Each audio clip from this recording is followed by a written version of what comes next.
Hi everyone, it looks like you've already gathered organically into the main room. Excellent. If you're not, if you're still wandering around the roof playing with fireworks or diving off the edge of the sky bar into artworks, please join us in the main space.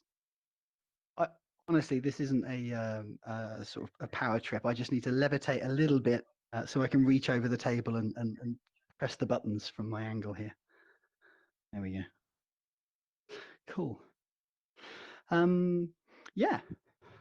So are we all pretty much here? Is Zoom connected, Karen? We have an Ava somewhere? Are they out and about? Oh yeah, Ava's somewhere still. All good here. Off you go.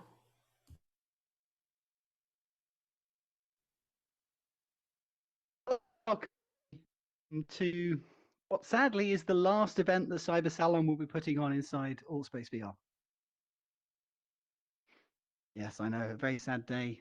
You join us at Cybersalon's 49 Whitfield Street venue, built for us by the lovely Karen and Dan, who are here at the bar. Hi, Karen. Hi, Dan. There we go. And really, the point of tonight is to do the job of moving from AltSpace VR and into our new home, which will be in Spatial IO. So hopefully we'll all be able to onboard you or sort of show you where we are in there and get that kind of game started. Before I dig into just a few slides that I wanted to really talk about how we got here, what we've learned in the nearly year we've been in AltSpace, and we started playing with this venue for a book launch. You'll see posters for that book everywhere around, 22 Ideas About the Future. This was a Cybersalon project to put science fiction writers against domain experts in health and IT technology for city regeneration, for digital money, and to generate a series of discussion stories. So lots of very short, 22 very short science fiction stories about technology. And since it was a forward-looking, future-oriented book, Karen and Dan volunteered to create a space for us, which you can portal to through the back room here, in order to launch that book. And that was really our first actual use of that space. We had a video window in book launch space that would connect to our physical space in London, which is in Bethnal Green Road at Newspeak House. Wonderful hosts we've had at Newspeak House for many years. And we would regularly stream through Zoom and outbound from Newspeak House. Occasionally, we would bring in remote guests to Newspeak House. So we had some visitors from Iceland. We had part of the pirate party join us from Iceland. And we've had visiting guests from the US join us at Newspeak House as well. But the launch of the book, 22 Ideas About the Future, was the first time we've used Newspeak to stream into virtual reality and into AltSpace VR. And that was quite fun. That was the best sound check afternoon I think I've ever spent in my life, getting that sorted. And on the back of that, there was a project to regenerate this space or to build this, recreate this space in virtual reality. We used AltSpace because, again, we had it. It was there. This is part of the story, there and back again. How did we end up here, and where are we going to go next? So that'll be really what I'm trying to talk about. What can I say? There are a number of different ways to describe and talk about the metaverse. The one that I'm going to really focus on and restrict myself to tonight is really talking about the metaverse coming from virtual reality. So how is virtual reality a metaverse story, right? So is it even here yet? This is really funny, actually. A couple of weeks ago, I was out at some drinks with a work colleague. I don't work in software development, really. I work in e-commerce. I don't work in VR. I'm not a modeler. I'm not a creative in that type. And I work in a company that actually is a fashion retail company. So again, not technology-oriented people. But there was a girl, it was her leaving do at the work, and she was very excited about Metaspace, well, the metaverse, and she had this long list of questions. Am I in the metaverse? Is this the metaverse? Why am I in the metaverse? It was so hard to just give that first start, even though a lot of people at work knew I was a member of Cybersalon and we'd done venues and events like this. So I generally found it hard to answer that question. I wasn't sure what the best way was to start, but I found myself talking about the hardware because, of course, that was her route in. If she wanted to come and participate in this space, what did she need?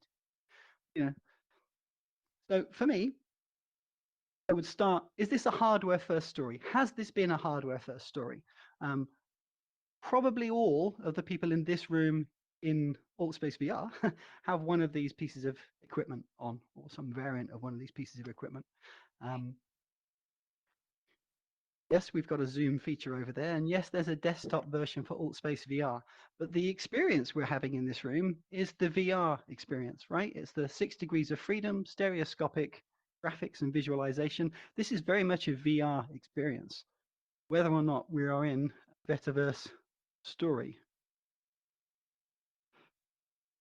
There's another way of looking at Metaverse, certainly a competing complementary one that I'm going to take as a features first rather than a hardware first approach to Metaverse.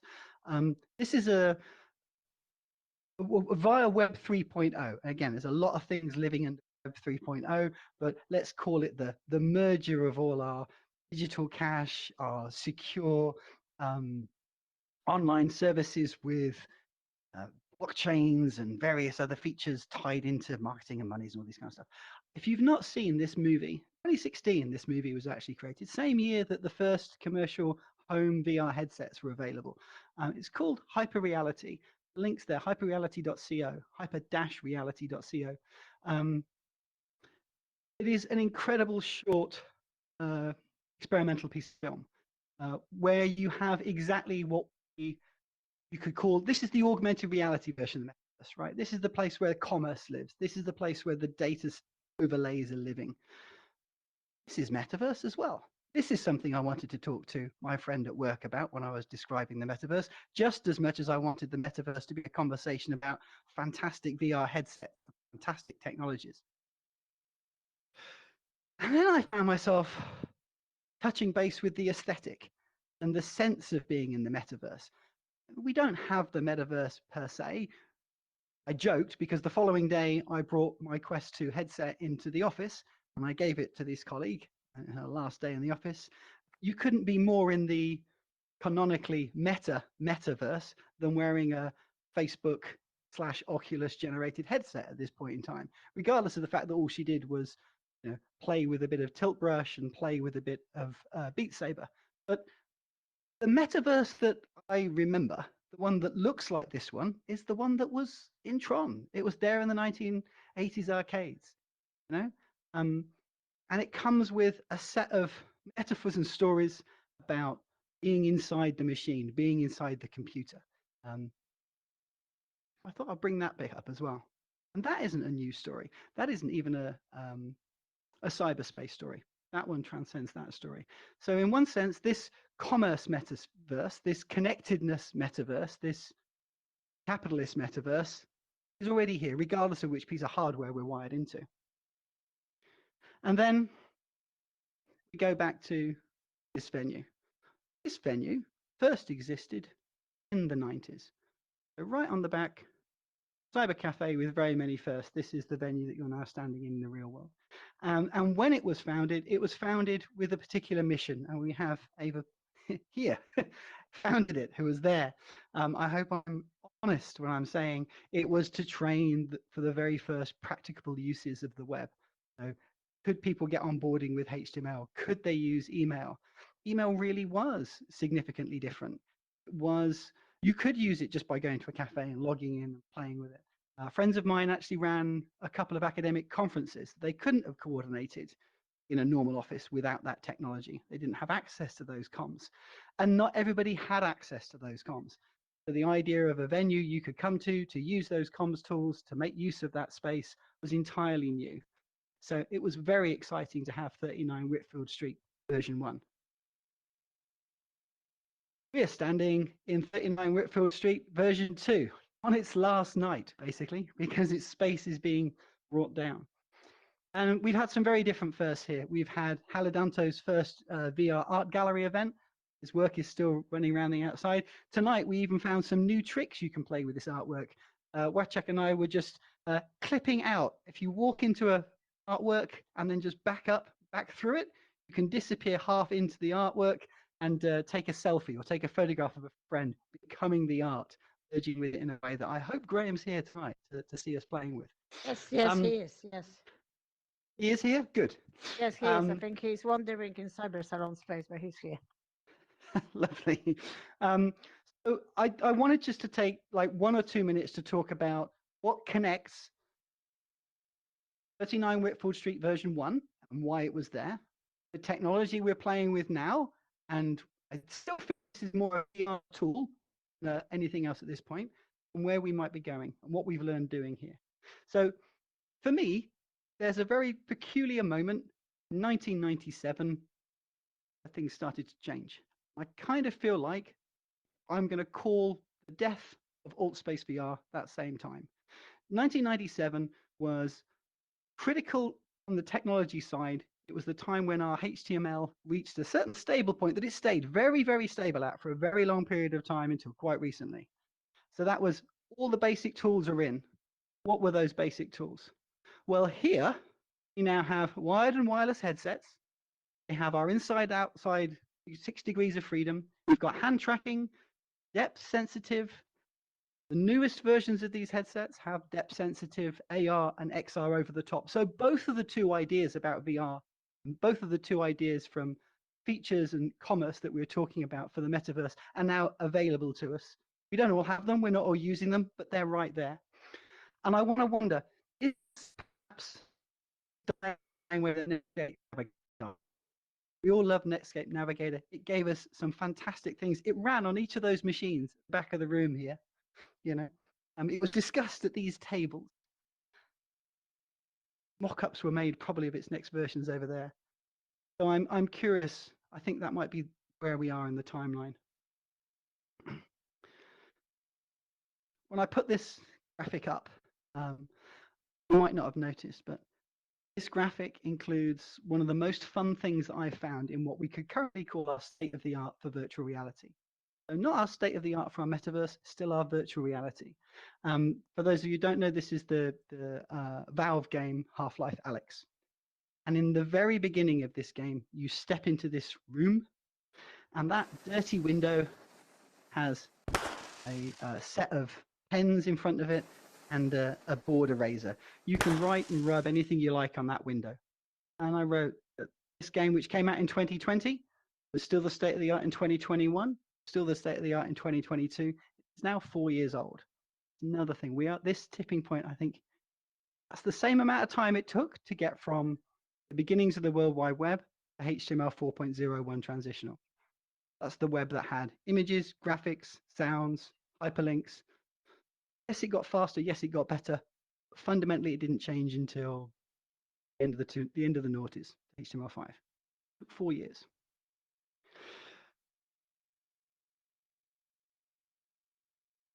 My premise then is that the World Wide Web story is a good story to follow looking at our metaverse. And even if it's not helpful in thinking about where our metaverse might go, even if our metaverse is a completely different setting technologies, even if it has a completely different kind of lifespan than the web that we've known and the web that we've watched grow, the Cyberia and Cybersalon timelines do seem to match up and be helpful. So what did Cybersalon do? What did Cyberia do?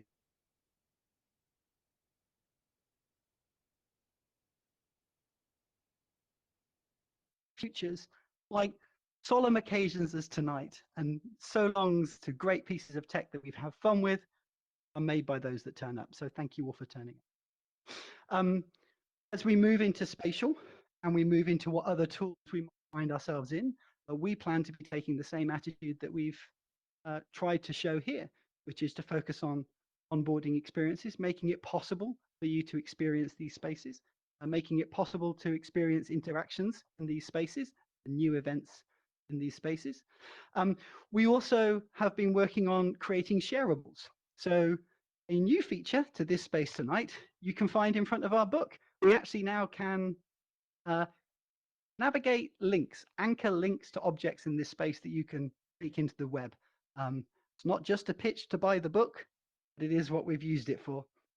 We also sort of feel like we kind of paved the way a bit with the wearing a paper hat when we used this space for Art's birthday.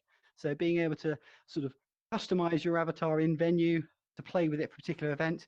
What would it be like to take that asset away with you and carry that somewhere else? Yeah, that's the kind of thing that people are talking about when they're talking about a metaverse type asset. Make sure we focus on those kind of things. So focusing on shareables, focusing on takeaways, things that happened in this space in the real world, the first time it was built. This space, actually, for the credit of Dan and Karen, this space was built in Meta. So rebuilding it, building it anew somewhere else is, let's say, not quite building it from scratch, which makes it a bit easier. It's still its own challenge. But as you play with different technologies, remember that. Keep them portable. Remember which assets are yours as we start playing with these other techs. I think that's my last slide. I don't know what happens when I click the next button. Do we all disappear in a puff of smoke and appear in spatial? Probably not. There's probably a whole horrific process where we take headsets off and then go to Zoom and then go here and then go there. But that's kind of the pioneer's lifestyle. So bear with it and suck it up as we find out where our new home is. It's been wonderful to host 2 events directly from VR. It's the first times I've been able to do that is thanks to these people and this technology. And I hope we find fun wherever we land next. The next horizon. Thank you all very much for coming. And do please explore, play with the art, have photographs of yourself taken with it all whilst it's still here. Disappear through the teleporter, but if you get lost, please log back into this space for guidance to get into spatial, or check in Zoom for guidance to get into spatial. Yeah, watch this. Well, don't watch this space, but watch a space similar to this somewhere else soon. 10 minutes. 10 minutes. So- We're going to, so- what are we going to do in this space? Yeah, Ava, why don't you chat? Right. So the plan is to now wander around a little bit more, check the space, say hello to everybody. So to everybody who I haven't met yet, very nice to meet you. So this place will be open tonight, but now we're going to hop over to spatial. We're just listening to a little bit of goodbye music, this, composed by Simon Sarginson and Dan Stapleton, who contributed that piece for Cybersalon celebration of Art Thursday, and we loved it so much we wanted to have a last play with it. It's a live coding over piece that Dan composed, which Simon is live coding over.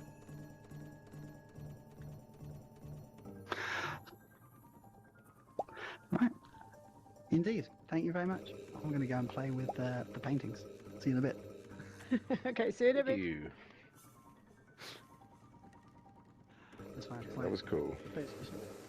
Line up and just.